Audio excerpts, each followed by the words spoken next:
ఆకాశమందు భూమియందు ఏకమైన యేసు ఒక్కడే. యేసు నిన్ను పిలిచినాదిగో,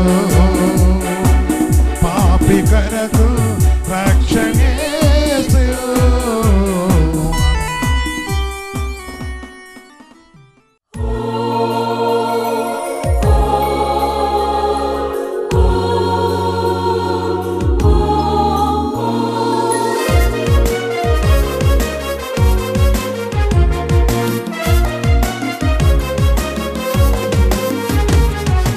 భర్త నిరుడు ఎత్తలల్లా బాగా లేకుంటే ఎన్నో దుక్కుల తిరిగి ఉన్నాము, హాస్పిటల్లో పోయి ఉన్నాను, ఎన్నో రూపాయలు పెట్టినాను కూడా నా భర్త బతకడన్నారు డాక్టర్లు. అయితే మా క్రీస్తుదాసు, మా అల్లుడు, మా మరిది, అయ్యా నువ్వు దేవుడిని నమ్ముకోండి మీరు బాగుపడతారు, మాకు 5 పిల్లగాళ్ళు అనేసరికి మాకు దేవుడు అంటే ఎంతో తెలవదు, మేము విగ్రహాలు పూజలు చేసేవాళ్ళం మేము. అయితే దేవుడి గురించి తెలవక నేను ఇన్ని దుక్కులు తిప్పినా కానీ బతకలేదు. నా భర్త చర్చికి పోతే బతుకుతాడని నమ్మకం లేదు నాకైతే. అయితే అందరు చూసి బతుకుతాడమ్మని భర్త అని ఉన్నారు అన్నప్పుడు నా భర్త నడవలేని స్థితిలో ఉన్నాడు. ఇక్కడికి మేరీ పట్టుకొని వచ్చింది. ఆటోలో వచ్చినప్పుడు ఇట్లా కూర్చుంటానికి కూడా నడవలేని స్థితిలో ఉన్నాడు నా భర్త. అప్పుడు ఇక్కడికి వచ్చి 1 నెల రోజులు ఉన్నాము మేము. అయ్యప్ప ప్రార్థన ద్వారానే మేము ఈ రోజున రక్షింపబడ్డాము. నా భర్త సజీవుడుగా ఈ రోజున ఆయన నిలబడి ఉన్నాడు సాక్షిగా. ఈ రోజు యేసుక్రీస్తునికి మహిమ కలుగును గాక. బిడ్డలారా, దేవుని యొక్క పరిశుద్ధతను బట్టి చాలా నిజంగా వారిది గొప్ప సాక్ష్యం. మరి ఆయన మైండ్ పనిచేయక చాలా భయంకర ఎక్కడో తిరిగి ఉన్నప్పుడే తీసుకొచ్చినప్పుడు పరిశుద్ధాత్మ వారిని బట్టి ప్రధాని ఇచ్చిన సాక్ష్యం చూస్తే నిజంగా పరిశుద్ధాత్మ దేవుడు గొప్పవాడు, ఆయన కనికరం గలవాడు. ఆయన పరిశుద్ధ నామమును బట్టి మరి ఆ బిడ్డలు విడిపించి మోచించి కనికరించేవాడు. యేసుక్రీస్తు పరిశుద్ధ నామమునకు మహిమ కలుగును గాక. మంచిదమ్మా.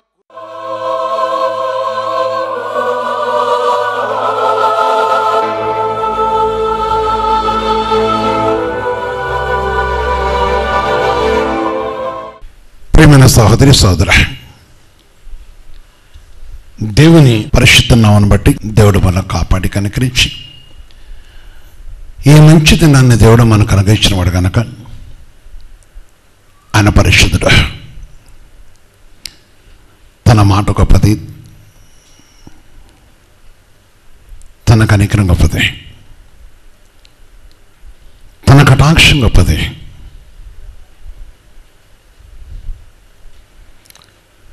సర్వోన్నతమైన దేవుడు మన వెళ్ళు చూపిన ప్రేమ గొప్పది. అందుకొరకే జంగల దేవుడు తన ప్రేమలో మనకు కరుణించినవాడు గనక ఈ సమయము జ్ఞానము, దేవుడు అనుగ్రహించే జ్ఞానము, మనుషులు అనుగ్రహించే జ్ఞానము అంటే దేవుడే జ్ఞానాన్ని ఇవ్వాలి. ఈ జ్ఞానాన్ని దేవునికి నిత్య రాజ్యానికి ఉపయోగపెట్టుకునే జ్ఞానము, లోకంలో కొన్నిటి వరకు మనం ఉపయోగపెట్టుకునే జ్ఞానము. దేవుడు మనిషికి జ్ఞానం ఇచ్చేవాడు కనుక ఈ జ్ఞాన విషయంలో మానవుడు తప్పక దేవుడిని అడిగినప్పుడు ఎవరైతే దాని విషయంలో కూడా దేవుడు మనకు సహాయం చేయడానికి సమర్థుడు. అందుకని యాకోబు పత్రిక 1:5 చూస్తున్నప్పుడు మీలో ఎవరికైనా జ్ఞానము కొద్దుగా ఉన్న వెడల అతడు దేవుని అడగవలెను, అప్పుడు అది అతనికి అనుగ్రహింపబడను.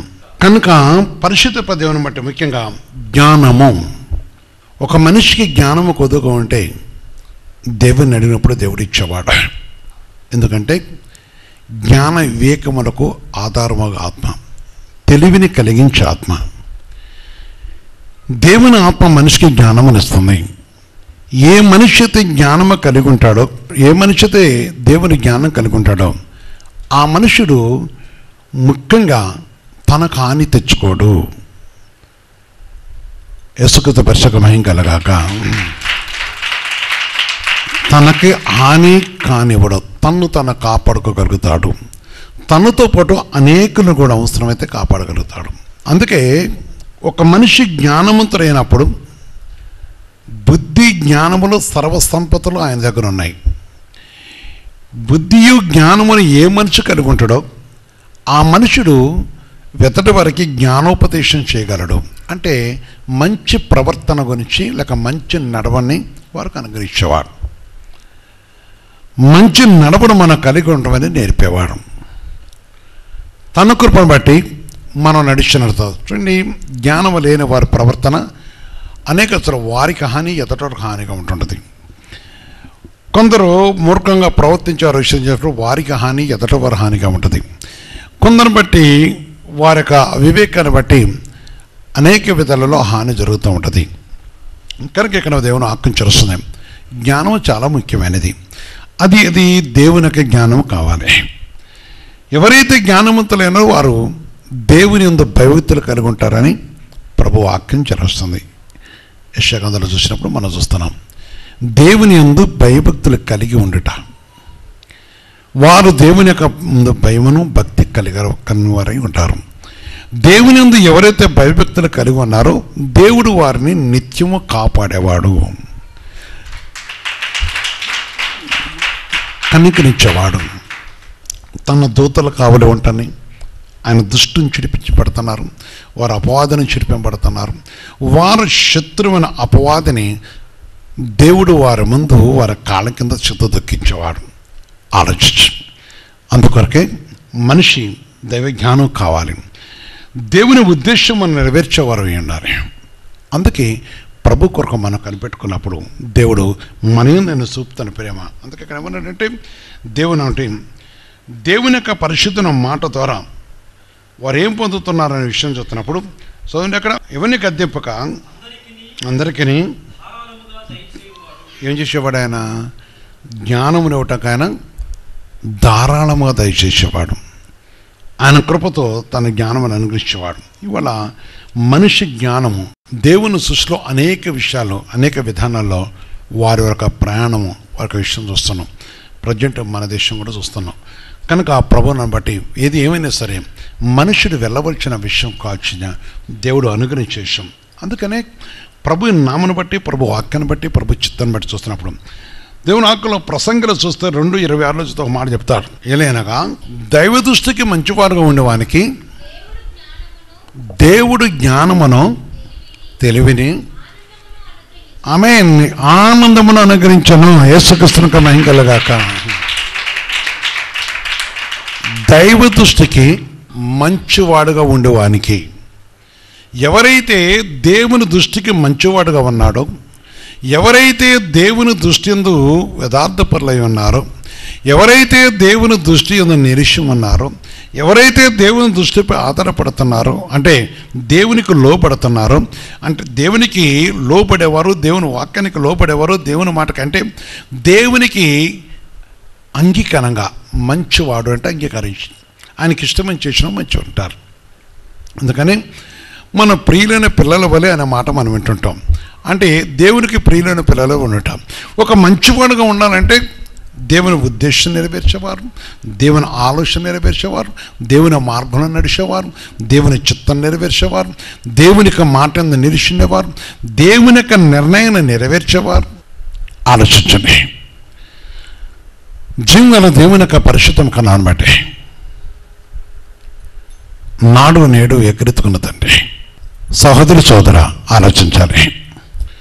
దేవుని యొక్క మాటకు మనం లోబడినప్పుడు, దేవుని యొక్క ఉద్దేశం నెరవేరుస్తున్నప్పుడు, అందుకే మంచివాడు ఎవరైతే దేవుని యొక్క దృష్టికి మంచివాడుగా ఉండేవానికి దేవుడు జ్ఞానమును, తెలివిని, ఆనందమును అనుగ్రహించేవాడు. ఎవరైతే తెలివి కలిగి ఉన్నారో, అంటే దేవుని జ్ఞానం కలిగి ఉన్నారో వారు మంచి ప్రవర్తన కలిగి ఉంటారు కనుక, వారి ప్రవర్తన మంచిగా ఉంటుంది కనుక వారు చెడ్డ క్రియలకును, చెడ్డ కార్యములకు, చెడ్డ స్నేహమును, చెడ్డ ఆలోచనను, చెడ్డ ప్రవర్తనను, చెడ్డ నడవడను, చెడ్డ స్నేహమును మరి లేక దేవునికి విరోధమైన చేయరు కనుక వారు దేవుని దృష్టిలో నిలుచుంటం వలన దేవుడు వారికి ఆనందము కలగజేసేవాడు. జ్ఞానము కలిగి ఉంటారు కనుక వారు దుష్ట సాంగత్యము చేయరు. దుష్ట సాంగత్యం చేయరు. దుష్ట సాంగత్యం ఎవరు చేయరు? అందుకే ఎందుకంటే ఒక దేవుని వాక్యం ఏముంటుంది, కొందరికి దేవుని గురించిన జ్ఞానము లేదు. అంటే వారు ఏమై ఉన్నారు? కొందరు దేవునికి వచ్చే జ్ఞానం ఎందుకంటే దుష్ట సంగతి మంచి నడవను చెరుపును అంటే వారు మంచి నడవను చెరుపుకునేవారు, పరిశుద్ధమైన మార్గం విడిచిపెట్టేవారు, ప్రభు యొక్క సన్నిధిని విడిచిపెట్టేవారు, ప్రభు యొక్క చిత్తాన్ని విడిచిపెట్టేవారు, పరిశుద్ధపు దేవుని కలిగి ఉండేవారు. ప్రియమైన సహోదరి సోదర, నాడు నేడు ఎగురుతున్నదండి. నాడు నేడు ఎగురుతున్న దేవుడు, దేవుని ఆలోచన మన కలిగి ఉన్నప్పుడు జ్ఞానమునిచ్చే దేవుడు. ఆలోచించండి, ఆ జ్ఞానం అనేకులకు ఉపయోగపడుతుంది, అనేకులు మంచి చేస్తుంది, అనేకులకు ఉపయోగకరంగా మార్చబడుతుంది, అనేకులను ఓదారుస్తుంది, జీవితంలో సమాధానం దొరుకుతుంది. జ్ఞానం గలవారు చాలా ప్రవర్తన అంటే దేవుని దృష్టికి మంచి వరకు ఉండేవారు. దేవుడు వారిని కాసేవాడు, దేవుడు వారిని కాపాడేవారు, వారికి వివేకం ఇచ్చేసేవాడు. వారు వివేచిస్తారు కనుక వివేచించడం వల్ల వాళ్ళు దుష్టుడితో సాంగత్యం చేయరు. దుష్టుడితో సాంగత్యం చేయరు కనుక అపవాది వారి దగ్గర రాటక తనకు అధికారం లేదు. చాలామంది కావాలని కొన్ని విషయాలు తెచ్చుకుంటాం. దీని బిడ్డలు ఆలోచించాలి. ప్రభు మాట మనం కైకొనాలి. దేవుడిచ్చే జ్ఞానం చాలా గొప్పది. కళల ద్వారా, దర్శనం ద్వారా రాజులను దేవుని యొక్క సన్నిధిలో మనం చూస్తున్నప్పుడు, పరిశుద్ధ దేవుని యొక్క పాదాలకు మనం చూస్తున్నప్పుడు, ఆయన పరిశుద్ధమైన కణాన్ని బట్టి ఆయన ఉద్దేశ ప్రకారం మనం చూస్తున్నప్పుడు నాడు నేడు ఎగురుతున్నదండి. ఎవరైతే తన ఉద్దేశం నెరవేరుస్తుంటారో దేవుడు వారితో ఉండేవాడు. ప్రేమించబడలేరా సహోదరి సోదర, ఆలోచించు. నీతో ఉన్న దేవుడు, నిన్ను ప్రేమించిన దేవుడు,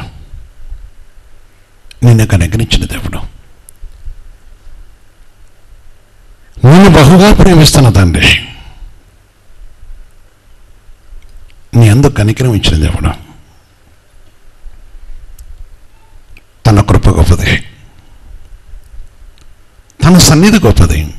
ఆలోచించు. అందుకనే జ్ఞానం అనేది ఎక్కడున్నా, ఏ ప్రాంతం ఉన్నా, ఎవరున్నా, ఐగుప్తు దేశంలో ఉన్న యోసేపుకి ఇచ్చిన జ్ఞానాన్ని బట్టి, తనకిచ్చిన వివేచనను బట్టి, అందుకు వారు అన్నారు ఆయన దేవుని ఆత్మతో పోలిసినారు. దేవుని ఆత్మతో పోలిసినారు. కారణం ఏంటంటే దేవుని ఆత్మ కలవడై ఉన్నాడు. జ్ఞానులు మనం కోరుకోవచ్చిన జ్ఞానం ఏంటి? చాలామంది కూడా ప్రతి వారు కూడా నా పిల్లలకి విద్యా జ్ఞానం కావాలి కొన్ని విషయాలు అడుగుతుంటారు. కొందరు అడుగుతుంటారు దైవ జ్ఞానం కావాలని అడుగుతారు. దైవ జ్ఞానం అనేది ఎవరిలోకి ఉంటుందో, ఎవరికి వస్తుందో, ఎవరు దైవ జ్ఞానము కలిగి ఉంటున్నారో వారు తప్పక పరిశుద్ధ దేవుని యొక్క నామను బట్టి మనం చూస్తున్నప్పుడు వారు లోకాన్ని చేస్తారు, పాపాన్ని చేస్తారు, అపవిత్ర చేస్తారు, దేవుని యొక్క ఆత్మతో నింపబడి ఉంటారు. ఆ కుటుంబం దేవుని ఆత్మ నిలిచి ఉంటుంది. ఆ కుటుంబం దేవుని ఆత్మతో ఉంటుంది. ఆ ప్రజలు దైవ చిత్తంలో నిలిచింటారు. వారు ఆ కుటుంబం సాక్షాత్గా నిలిచింటుంది. దానిలో కన్నా 2:21 చూస్తున్నప్పుడు వాక్యం జరుగుతుంది. ఆయన కాలములను సమయములను మార్చుబడేయండి, రాజులను త్రోసివేయతో నియమించుతున్నవాడు వివేకులకు వివేకమును జ్ఞానులకు జ్ఞానమును అనుగ్రహించువాడై ఉన్నాడు. అమేన్ అమేన్ అమేన్. జ్ఞానం చాలా ప్రాముఖ్యమైనది. ఆత్మ జ్ఞానం కావాలి. కొందరు చూడండి, వివేచన లేకపోతే వారి జ్ఞానం నిరర్ధకం అయిపోతుండదు. వివేచన లేకపోతే పరాలు నిరర్ధకమైపోతుంది. చాలామంది కూడా వివేచన ఉంటుంది కానీ జ్ఞానం ఉండదు. వివేచనది ఎంత ప్రాముఖ్యమైందో జ్ఞానం కూడా ఎంతో ప్రాముఖ్యమైంది. ఆలోచించు. ముఖ్యంగా మనిషి వివేచన అనేది చాలా అవసరమైనది. అందుకే మనము దేవుని జ్ఞానం కలిగి ఉండాలి. ఈ స్థలం వింటున్న వాళ్ళారా, విద్యావంతులారా, లేక ఈనాడు ప్రజెంట్గా భారతదేశం, మన దేశం అంతా సంతోషిస్తున్న జ్ఞానాన్ని బట్టి కొనియాడుతుంది. చాలా సంతోషమైన విషయం. అంతకంటే ప్రాముఖ్యమైన విషయం ఏంటంటే, ఒక మనిషి తన ఆత్మను రక్షించుకొని అనేకులను సత్యమందించడం చాలా మంచిది. ఇది ఈరోజు ప్రపంచమంతా కూడా చాలా అందులో దేవుడు అనుగ్రహించినప్పుడు భారతదేశంలో పుట్టిన ప్రతి వారికి ఒక గర్వకరంగా ఆలోచించే విషయం, సంతోషించే విషయమే. ఒక విషయాన్ని బట్టి, జ్ఞానాన్ని బట్టి. కానీ ప్రభుని అంటే మనం కూడా విషయాన్ని జ్ఞాపకం చేసుకొని జ్ఞానమును కోరుకోవాలి. ప్రతి మనిషి అంటే దైవ చిత్తాన్ని కలిగి ఉండాలి. ఒకరు హానికరంగా లేకుండా ఉండాలి.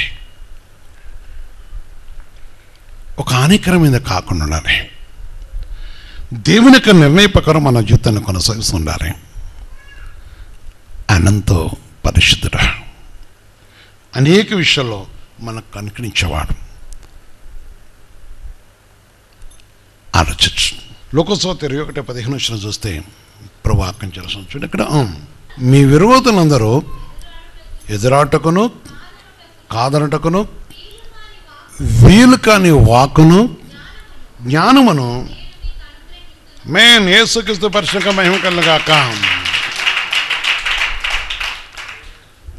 ఎంత గొప్ప కృప! మీ విరోధులందరూ ఎదురాటకును కాదనటకును వీలు కాని వాకును జ్ఞానమును నేను మీకు అనుగ్రహించుతున్నాను. ఆయన మనకు అనుగ్రహించేవాడు వెతికే వారికి, తన కోసం కనిపెట్టుకునే వారికి, తన మాటను నిరీక్షించే వారికి, తన పరిశుద్ధ మాటకు లోబడే వారికి. ఆయన సర్వోన్నతమైన దేవుడు కనుక ఆయన నాడు నేడు కూడా ఎక్కడెత్తుకున్న తండ్రి కనుక ప్రేమైన సహోదరి సోదర, ప్రేమైన సహోదరి సోదర, ఈరోజు పరిశుద్ధ దేవునిస్తున్న జీవన దేవుని యొక్క పాదాల దగ్గర ఉన్న మనందరూ విషయాన్ని గ్రహించాలి. విషయం ఆయన కలగజేసేవాడు. విరోధిని ఏ విధంగా చేయాలని ఆలోచన అవసరం లేదు. విరోధిని అపవాదిని ఏ విధంగా బెదిరించాలని ఆలోచించేది ఏమి లేదు. విరోధి విషయంలో నువ్వు దేవుని గురించి అడిగినప్పుడు, దేవుని ఆత్మజ్ఞానం నీలో ఉన్నప్పుడు నేను చూసి విరోధి పారిపోతుంది, అపవాది లయపరచబడుతుంది. అపవాది లయపరచబడుతుంది.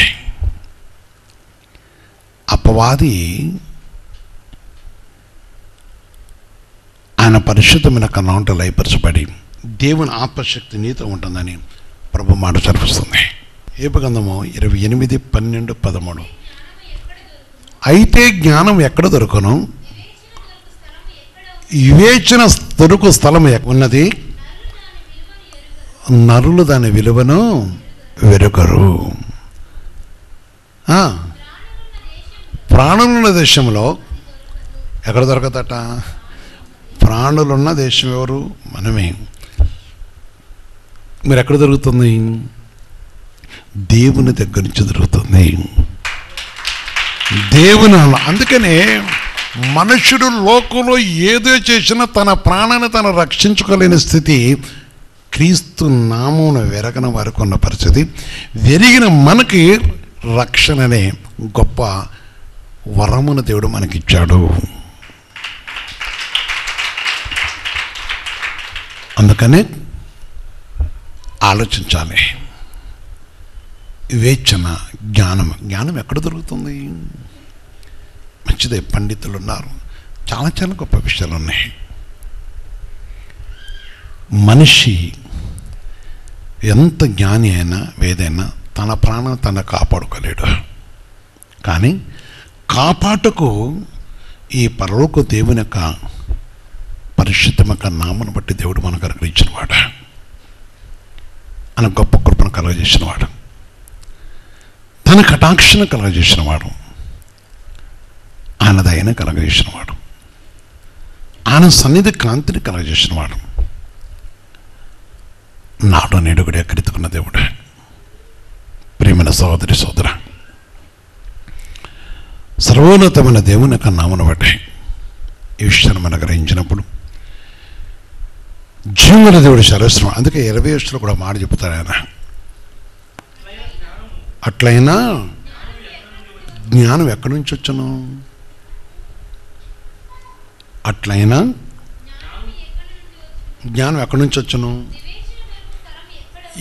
వేచిన దొరుకు స్థలం ఎక్కడ ఉన్నది? ఎక్కడ ఉన్నది? జ్ఞానం ఎక్కడి నుంచి వచ్చును? దేవుని దగ్గర నుంచి వచ్చును. దేవుని ఆత్మతో వివేచన జరుగుతాను. అందుకనే జ్ఞాన వివేకములకు ఆధారముకు ఆత్మ. దేవుడే తన మార్గమును గ్రహించను, దాని స్థలము ఎవరు తెలుసు? మరి ఎవరు ఆధారపడతాం? ఎవరిని వెతుకుతాం? దేవుని యొక్క సన్నిధిలో ప్రియమైన సహోదరి సోదర, దేవుని ఎక్కడ వెతకాలో వెతకాలి. వెతకని అనేకులు ఆ స్థలాన్ని ప్రవేశింపలేరు. వెతకని అనేకులు ఆ స్థలంలో ప్రవేశింపలేరు. వెతికే అనేకులు అది కనుగొనగలరు. ఈరోజు ఆలోచించు. జ్ఞాని అంటారు కదా, జ్ఞానం కోసం కొందరిని సలహాలు కొన్ని విషయాలు తీసుకుంటున్నారు. మంచిదే. మనుషులు ఇచ్చే ఆలోచనలు. ఒక మాస్టర్ దగ్గరికి, ఒక సీనియర్ చాలా రిటైర్డ్ మాస్టర్ దగ్గరికి ఒక తల్లి పోయి అడిగిందట, నా కొడుకు ఏం పేరు పెట్టాలి? ఆ మాస్టర్కి ఇష్టేనే. అదేవిధంగా తల్లి కూడా, ఈ తల్లి వీళ్ళకి ఇష్టంగా అయ్యా అంటే అప్పుడు ఆయన చెప్పాడు. ఏం చెప్పాడంటే దేవుని పరిశుద్ధ గ్రంథంలో లేని పేరు చెప్పాడు. చెప్పిన తర్వాత ఇది నీ కొడుకు భవిష్యత్తు అమ్మా అన్నాడు. నీ కొడుకు భవిష్యత్తు అన్నాడు. ఆ తల్లి మోకరించి ప్రార్థన చేసుకున్నాడు. ఆ తల్లితో దేవుడు మాట్లాడాడు. అన్నప్పుడు నా రాజ్యమునకు ప్రవేశించడం కోసం నా బిడ్డలై ఉన్నారు. సరే, దేవుడు తనతో కొన్ని విషయాలు చెప్పాడు. వెంటనే అదే మాస్టర్ దగ్గరికి వెళ్ళి అన్నాడు కదా, మీరు చెప్పిన పేరు నా కొడుకు పెట్టట్లేదు. మీకు తెలియదు, మీరు మోటి వాళ్ళు, మీకు ఏం తెలుస్తుంది? అది పెడితే భవిష్యత్తు ఉంటుంది, పలానా వస్తాయి, పలాని విషయాలు జరుగుతాయి. ఎన్నో కొన్ని సలహాలు వారు ఇచ్చినారు, చెప్తా ఉన్నారు. అప్పుడు నా కుమారుని యొక్క ఆత్మ రక్షణ కావాలి. నా కుమారుడు ఎక్కడి నుంచి వచ్చాడో ఆ దేవుని దగ్గరికి వెళ్ళాలి.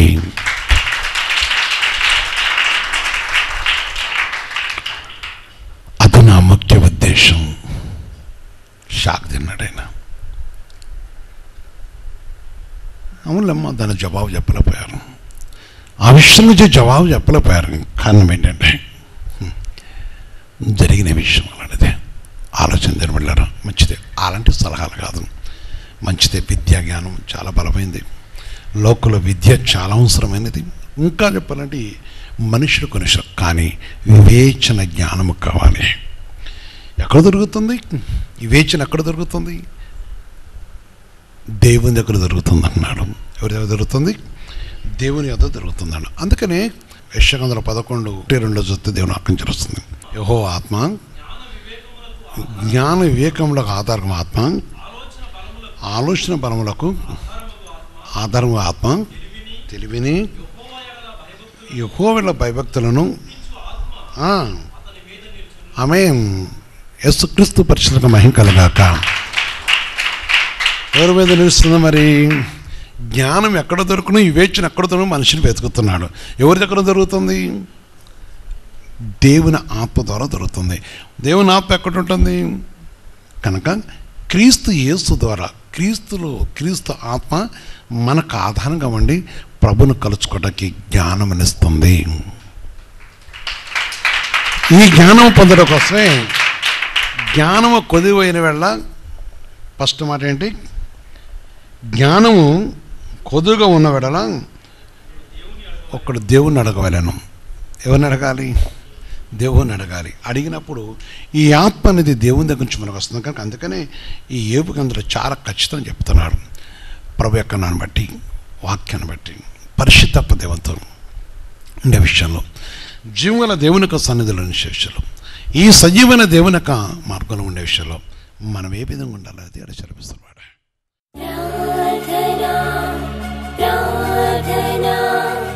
ఆదరించు యేసయ్యకు ప్రార్థన.